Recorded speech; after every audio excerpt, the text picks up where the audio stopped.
वेदों का तत्व ज्ञान है उपनिषद और उपनिषदों का सार है गीता। भगवान श्री कृष्ण ने कुरुक्षेत्र के मैदान में महाभारत युद्ध के दौरान अर्जुन को जो ज्ञान दिया था वह गीता के नाम से प्रसिद्ध हुआ। गीता में जीवन की हर समस्याओं का समाधान है।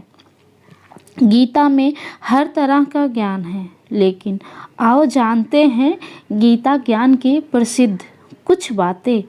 आत्मा को ना शस्त्र काट सकते हैं, ना आग उसे जला सकती है, ना पानी उसे भिगो सकता है, ना हवा उसे सुखा सकती है।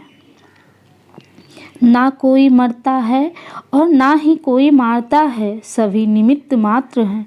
सभी प्राणी जन्म से पहले बिना शरीर के थे, मरने के उपरांत वे बिना शरीर वाले हो गए। यह तो बीच में ही शरीर वाले देखे जाते हैं, फिर इनका शोक क्यों करते हो?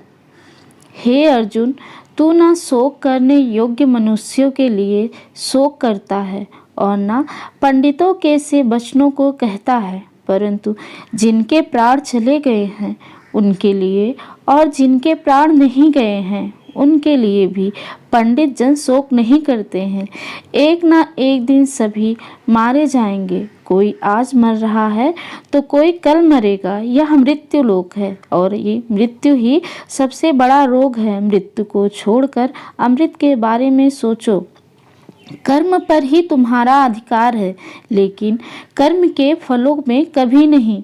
इसलिए कर्म को फल के लिए मत करो और ना ही फल करने में तुम्हारी आसक्ति हो। जिसका मन अपने बस में है, जो जितेंद्रिय एवं विशुद्ध अंतःकरण वाला है और संपूर्ण प्राणियों का आत्मरूप परमात्मा ही जिसका आत्मा है, ऐसा कर्मयोगी कर्म करता हुआ भी लिप्त नहीं होता। कर्मों में कुशलता को ही योग्य कहते हैं। क्रोध से मनुष्य की मति मारी जाती है, यानी मूढ़ हो जाती है, जिससे स्मृति भ्रमित हो जाती है। स्मृति भ्रम हो जाने से मनुष्य की बुद्धि नष्ट हो जाती है और बुद्धि का नाश हो जाने पर मनुष्य खुद अपना ही नाश कर बैठता है। हे अर्जुन, सभी धर्मों को त्याग कर अर्थात हर आश्रय को त्याग कर केवल मेरी शरण में आओ। मैं तुम्हें सभी पापों से मुक्ति दिला दूंगा। इसलिए शोक मत करो। माया द्वारा जिनका ज्ञान हरा जा चुका है, ऐसे असुर स्वभाव को धारण किए हुए मनुष्यों में नीच दूषित कर्म करने वाले मूढ़ लोग मुझको नहीं भजते, परंतु उन अल्प बुद्धि वालों का वह फल नाशवान है। तथा हे देवताओं को पूजने वाले देवताओं को प्राप्त होते हैं और मेरे भक्त चाहे जैसे ही भजे, अंत में वो मुझको ही प्राप्त होते हैं। काम, क्रोध तथा लोभ, ये 3 प्रकार के नरक के द्वार सर्व अनर्थों के मूल और नरक की प्राप्ति में हेतु होने से यहाँ काम, क्रोध और लोभ को नरक के द्वार कहा है। आत्मा का नाश करने वाले अर्थात उसको अधोगति में ले जाने वाले हैं। अतएव इन तीनों को त्याग देना चाहिए। श्री भगवान बोले, मैं लोकों का नाश करने वाला बढ़ा हुआ महाकाल हूँ। इस समय इन लोगों को नष्ट करने के लिए प्रवृत्त हुआ हूँ। इसलिए जो प्रतिपक्षियों की सेना में स्थित योद्धा लोग हैं, वे सब तेरे बिना भी नहीं रहेंगे, अर्थात तेरे युद्ध न करने पर भी इन सब का नाश हो जाएगा। परिवर्तन संसार का नियम है। जिसे तुम मृत्यु समझते हो वही तो जीवन है।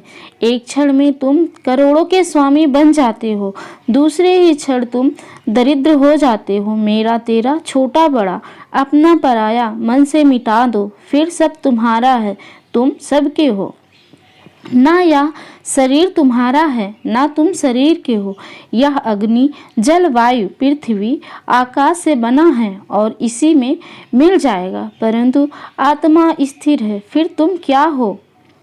तुम अपने आप को भगवान को अर्पित करो, यही सबसे उत्तम सहारा है। जो इसके सहारे को जानता है वह भय, चिंता व शोक से सर्वदा मुक्त है। जो कुछ भी तू करता है उसे भगवान को अर्पण करता चल। ऐसा करने से सदा जीवन मुक्त का आनंद अनुभव करोगे। अगर यह वीडियो आप लोगों को अच्छी लगी हो तो प्लीज़ लाइक, शेयर, सब्सक्राइब करना ना भूलें। धन्यवाद।